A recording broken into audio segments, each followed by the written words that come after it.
Hello friends, welcome back to law media with Manish.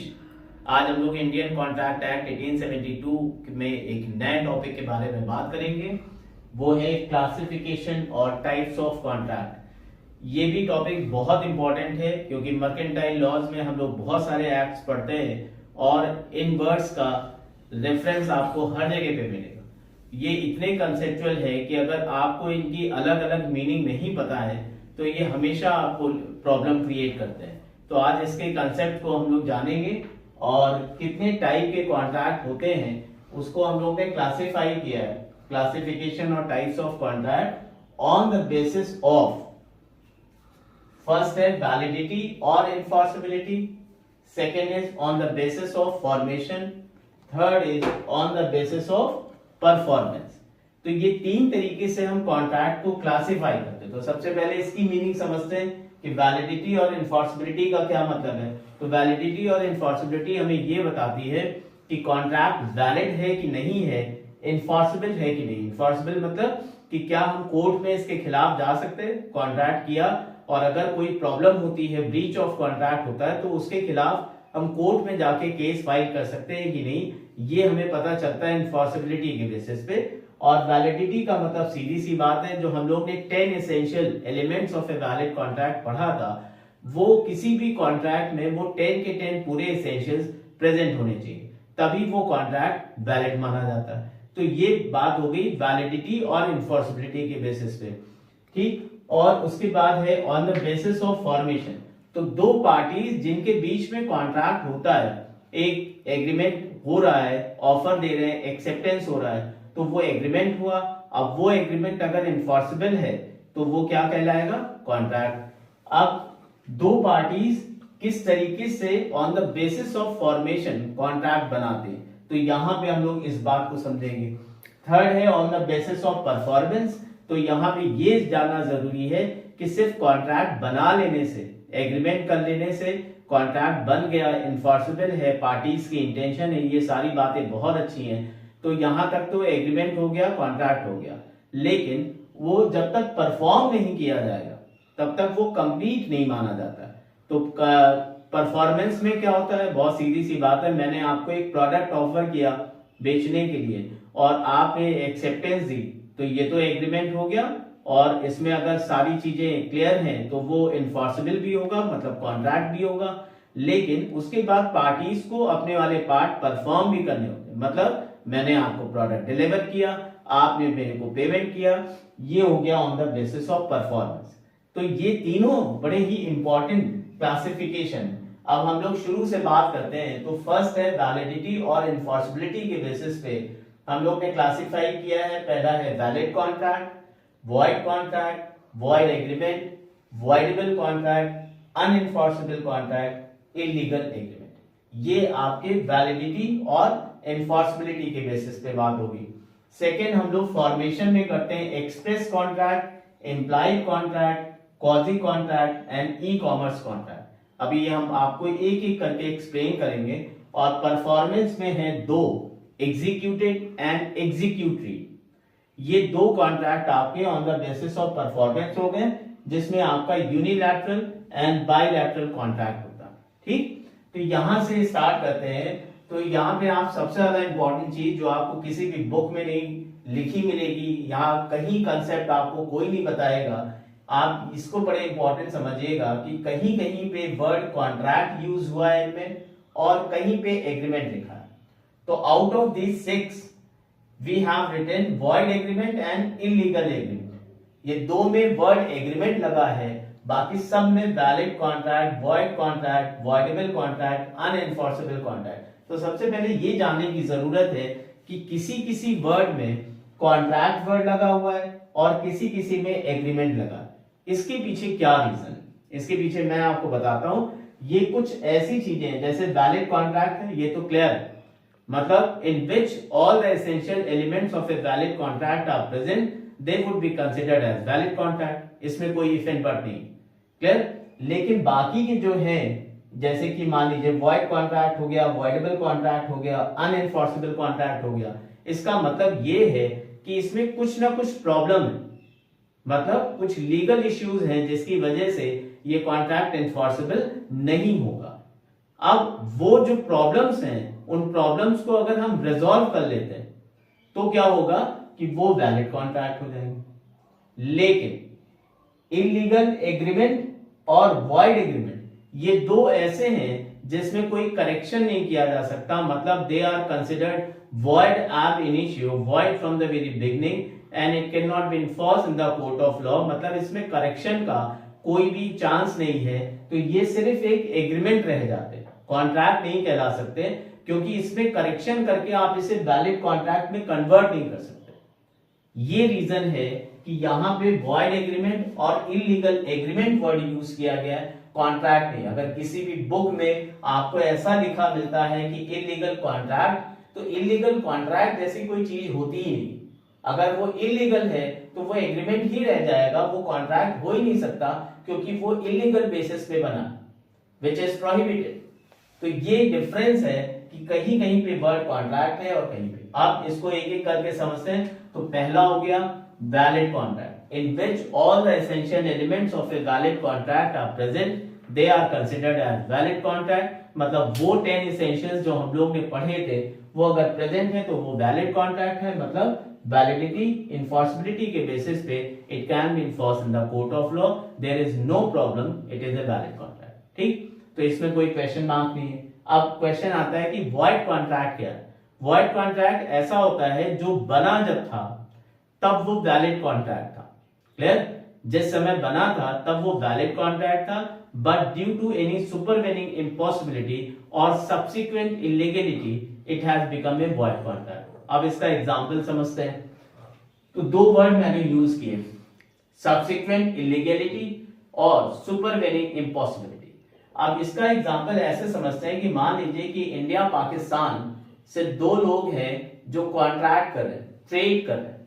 ठीक है, आप लोग समझते होंगे एक्सपोर्ट इंपोर्ट जैसी कोई चीज, तो वो अगर कर रहे हैं तो पीस है। अगर इंडिया पाकिस्तान में अच्छे रिलेशन है, पीसफुल रिलेशन है, तो फिर वो कॉन्ट्रैक्ट वैलिड है, कोई प्रॉब्लम नहीं है। But as soon as the war is declared it will be considered as void contract, मतलब अब उसको फर्दर वो कैरी नहीं कर सकते। क्यों?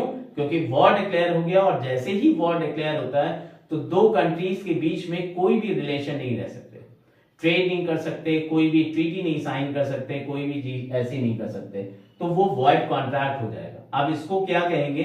सुपरवेनिंग इम्पॉसिबिलिटी या सब्सिक्वेंट इलीगलिटी। ठीक है, तो सब्सिक्वेंट इलीगलिटी के एग्जांपल में ये इंडिया पाकिस्तान वाला आ जाएगा कि बाद में कुछ ऐसा हो गया, कुछ लॉज ऐसे आ गए जिसकी वजह से अब वो वॉइड कॉन्ट्रैक्ट हो गया। ठीक है, तो ये हो गया सुपर और सुपरवेनिंग इम्पॉसिबिलिटी के भी का जो एग्जांपल हम लोग ले सकते हैं वो बहुत इजी है। आप मान लीजिए कि एक सिंगर है, क्लियर, और वो कॉन्ट्रैक्ट करते हैं कि किसी ऑडिटोरियम में उनका शो होना है, कंसर्ट होना है, और उसके पहले क्या हुआ कि वो सब्जेक्ट मैटर, मतलब जिस ऑडिटोरियम में वो पूरा परफॉर्मेंस होनी थी उसमें आग लग गई। अब ये क्या हो गया? सुपरवेनिंग इम्पॉसिबिलिटी में आ जाएगा, जहां पे अब वो पार्ट परफॉर्म ही नहीं किया जा सकता, क्योंकि जिस ऑडिटोरियम में होना था वहां पे आग लगी, तो सब्जेक्ट मैटर ही खत्म हो गया। तो ये वॉइड कॉन्ट्रैक्ट के एग्जांपल हो गए। ठीक है, अब इसके बाद आता है वॉइड एग्रीमेंट। तो बहुत सिंपल है, हम लोग ने पहले भी पढ़ रखा है कि वॉइड एग्रीमेंट सेक्शन 24 से लेके 30 तक में जितनी भी चीजें आती हैं ये मैं पहले बता चुका हूं, अपने वीडियोस में देख लीजिएगा। तो वो वॉइड एग्रीमेंट के एग्जांपल में आते, मतलब सिंपल से मानते हैं कि एक माइनर के साथ अगर आप कॉन्ट्रैक्ट करने की कोशिश करें तो कॉन्ट्रैक्ट कहलाएगा ही नहीं, वो एग्रीमेंट हो जाएगा वॉइड एग्रीमेंट। क्यों? क्योंकि माइनर के साथ कॉन्ट्रैक्ट करना या एग्रीमेंट करना प्रोहिबिटेड, तो वो वॉइड एब इनिशियो हो जाएगा। अब यहां पे याद रखिएगा कि ये हमेशा वॉइड एग्रीमेंट ही रहेगा, इसमें करेक्शन नहीं हो सकता। क्लियर? या फिर आप जिसका कंसिडरेशन वैलिड नहीं है वो वॉइड एग्रीमेंट के एग्जांपल में आ जाए, तो ऐसी कोई चीज होती है तो वो वॉइड एग्रीमेंट होगी। अब फोर्थ जो है वो है वॉइडेबल कॉन्ट्रैक्ट। तो वॉइडेबल कॉन्ट्रैक्ट क्या होता है? आपने फिर अपने पहले वीडियोस में जाएंगे तो वहां पे देखेंगे मैंने फ्री कंसेंट पढ़ा है। तो फ्री कंसेंट में कहते हैं कि contract is said not to be free when it is caused by caution, undue influence, fraud, misrepresentation and mistake.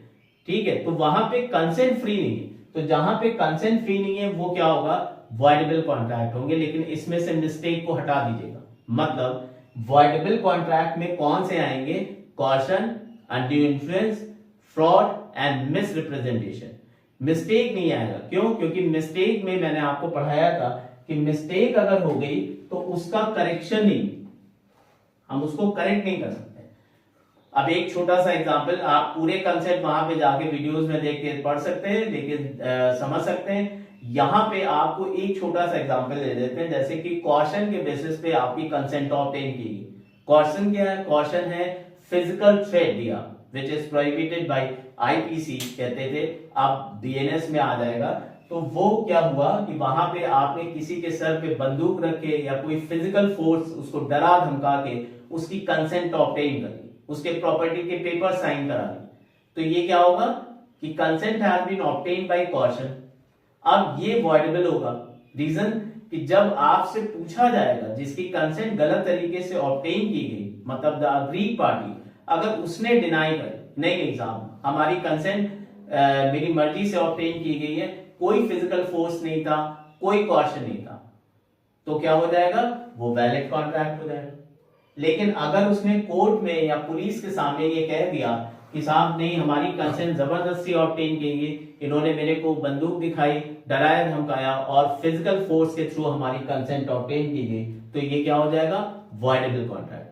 Same goes with the undue influence, misrepresentation, fraud, हर एक case पे ये voidable होंगे, क्योंकि जो अग्रीड पार्टी है, मतलब जिसके साथ गलत हुआ है, अगर वो अपनी कंसेंट दे देते बाद में तो कोई प्रॉब्लम नहीं, ठीक है, अदरवाइज वो वॉइडेबल हो जाएगा।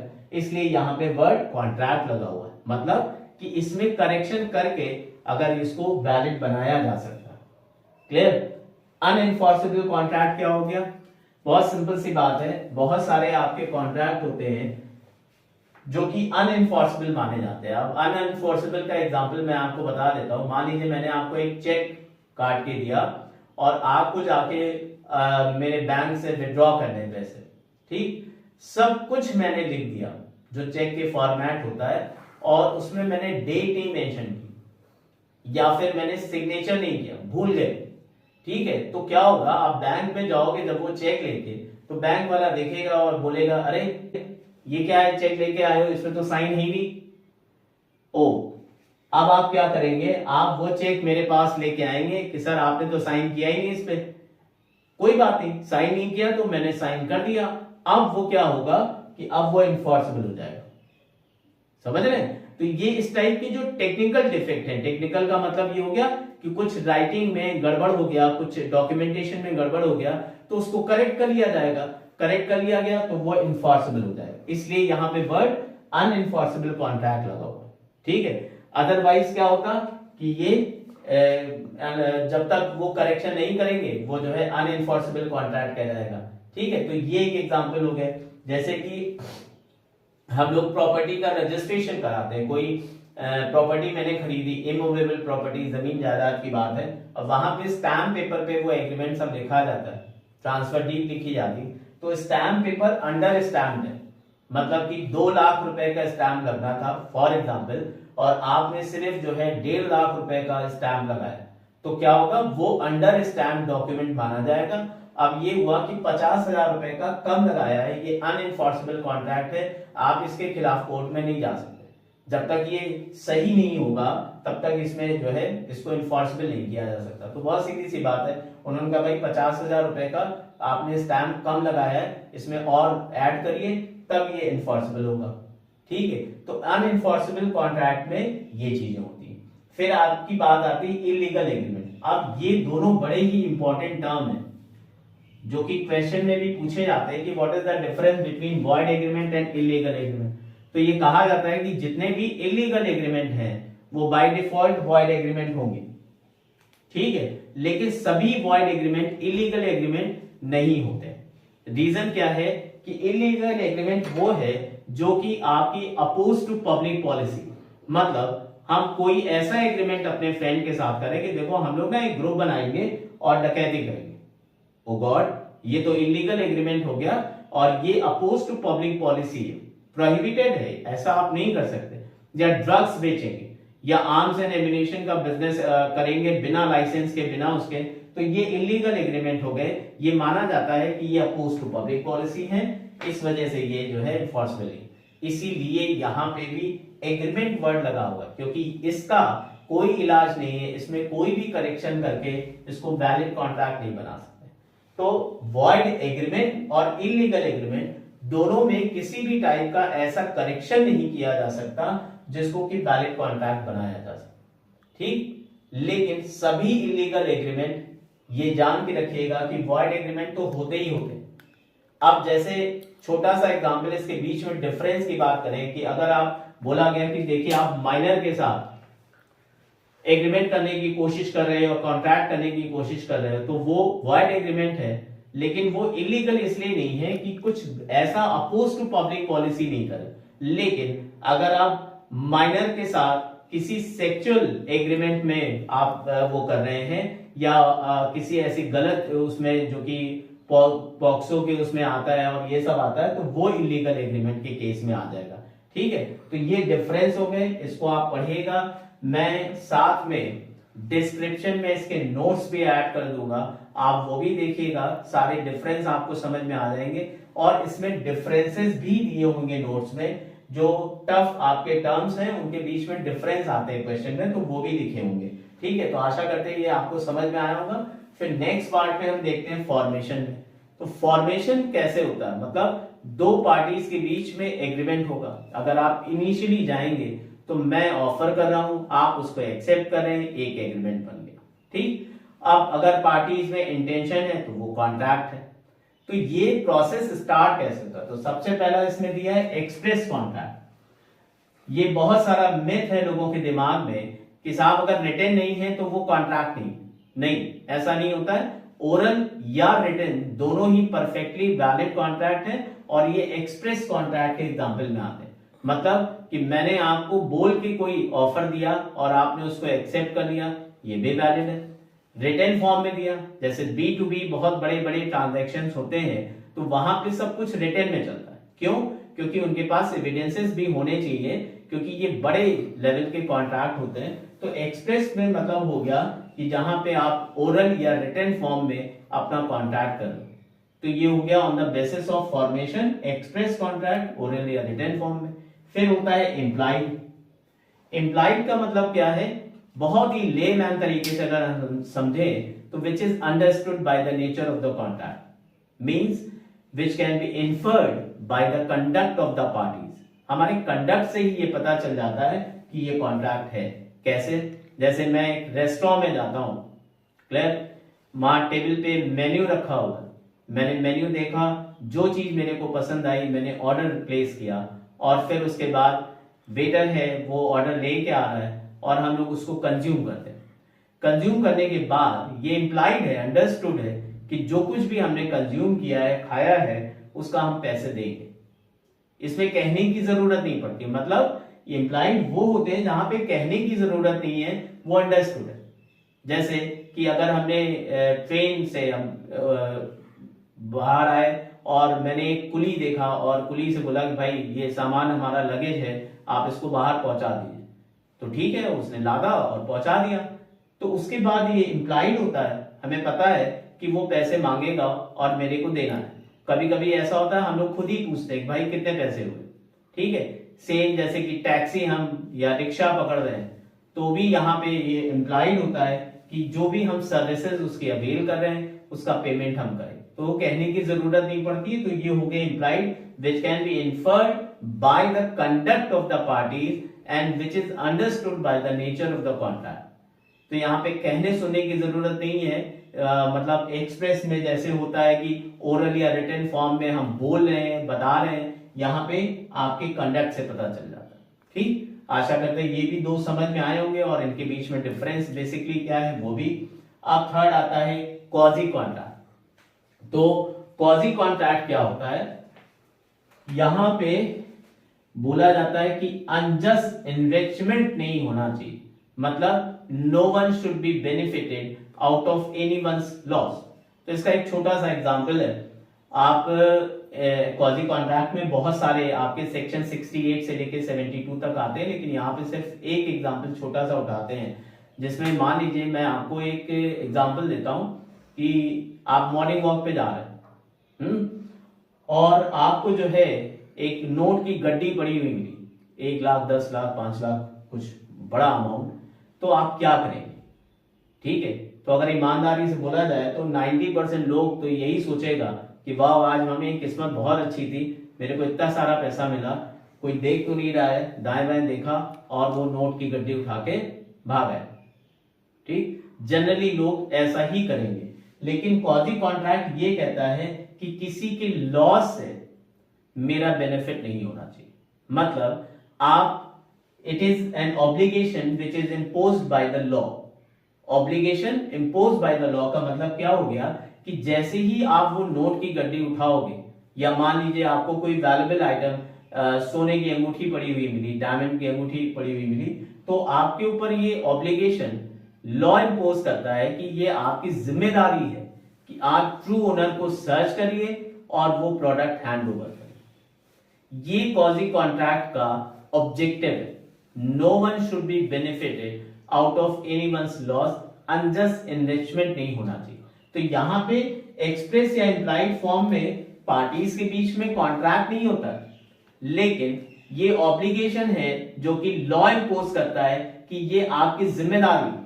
अब अगर आप इसको लॉ हटा के बात करिए तो एज ए ह्यूमन बीइंग आपकी जिम्मेदारी बनती है कि अगर ऐसी कोई पड़ी हुई चीज आपको मिलती है तो आप उसको जो है ट्रू ओनर को सर्च करिए और हैंड ओवर करिए।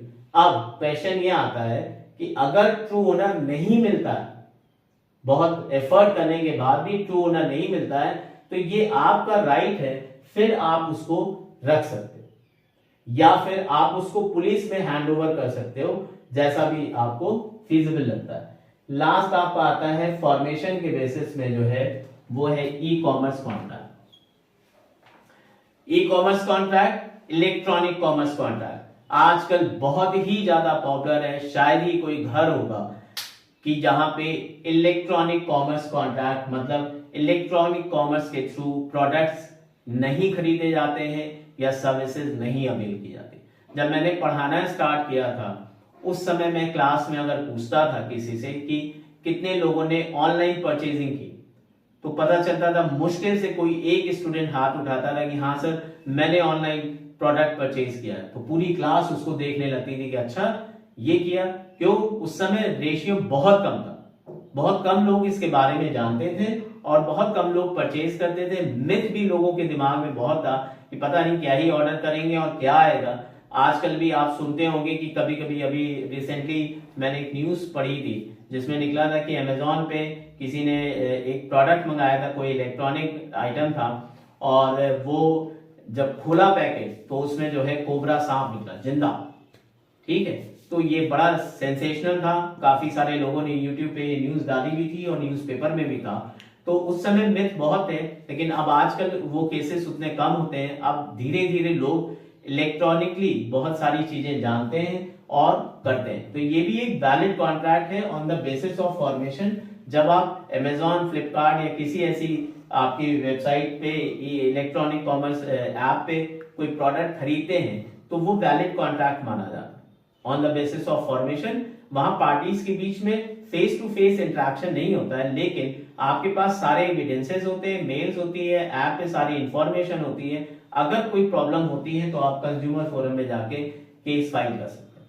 तो ये बात हो गई ई कॉमर्स कॉन्ट्रैक्ट की। On the basis of formation हम लोग एक्सप्रेस, इम्प्लाई, क्वाजी और ई कॉमर्स कॉन्ट्रैक्ट, ये चारों ही इस तरीके से हम लोग कॉन्ट्रैक्ट फॉर्म करते हैं, बनाते हैं। क्लियर? ये सेक्शन भी क्लियर हो गया। अब थर्ड आता है on the basis of performance. ये सबसे ज्यादा इंपॉर्टेंट पार्ट इसलिए कि सिर्फ कॉन्ट्रैक्ट बना लेने से, एग्रीमेंट कर लेने से काम नहीं चलता। Parties need to perform their part.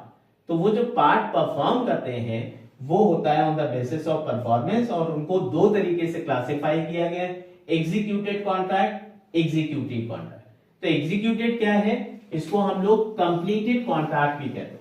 Completed क्यों कहते हैं? कि nothing is left on either of the parties to be perform. मतलब बहुत सिंपल सा है, आपने किसी को एक प्रोडक्ट ऑफर किया खरीदने के लिए और उसने उसको एक्सेप्ट किया, अब आप उसको प्रोडक्ट डिलीवर करेंगे, वो आपको पेमेंट करेगा, सारी बात क्लियर। तो ये हो गया एग्जीक्यूटेड, मतलब both the parties have perform their part, तो कोई भी गड़बड़ नहीं हुई, तो ये एग्जीक्यूटेड हो गया। ये हम लोग रोजमर्रा की लाइफ में करते रहते हैं। क्लियर? हम गए एक शॉप पे, मैंने कहा साहब ये एक मार्कर दे दीजिए, उन्होंने हमें मार्कर दिया, मैंने उन्हें पेमेंट किया, एग्जीक्यूटेड कॉन्ट्रैक्ट। ठीक है। अब एग्जीक्यूटिव में दो बाइफरकेशन है, यूनिलैटरल एंड बायलैटरल। तो यूनिलैटरल और बायलैटरल में डिफरेंस क्या है? यूनिलैटरल एग्जीक्यूटिव, ये एग्जीक्यूटेड नहीं है। एग्जीक्यूटिव का मतलब हो गया कि दोनों पार्टीज का कुछ काम जो है रह गया। अब जैसे यूनिलैटरल में मैंने आपको प्रोडक्ट डिलीवर कर दिया, लेकिन अभी आपने पेमेंट नहीं किया, तो एक पार्टी ने अपना पार्ट परफॉर्म कर दिया है, एक पार्टी को अपना पार्ट परफॉर्म करना है। ऐसी अगर सिचुएशन है तो वो यूनिलैटरल कॉन्ट्रैक्ट हो गया। ठीक, इसके आपको बहुत अच्छे एग्जांपल्स B2B केसेस में मिलते हैं। और बायलैटरल में both the parties need to perform their part, या जैसे कि B2B में मान लीजिए हमने आपको प्रोडक्ट डिलीवर कर दिए और अभी कुछ और प्रोडक्ट डिलीवर करने हैं, आपने पार्ट पेमेंट में थोड़ा सा पेमेंट कर दिया, थोड़ा अभी बाकी है, ऐसा अगर होता है तो वो बायलैटरल कॉन्ट्रैक्ट हो गया। मतलब दोनों पार्टीज को अपना कुछ कुछ पार्ट परफॉर्म करना। तो ये जनरली आपको B2B ट्रांजैक्शन में मिलता है, इसमें कंफ्यूज मत होइएगा, और या तो फिर यूनिलैटरल हो।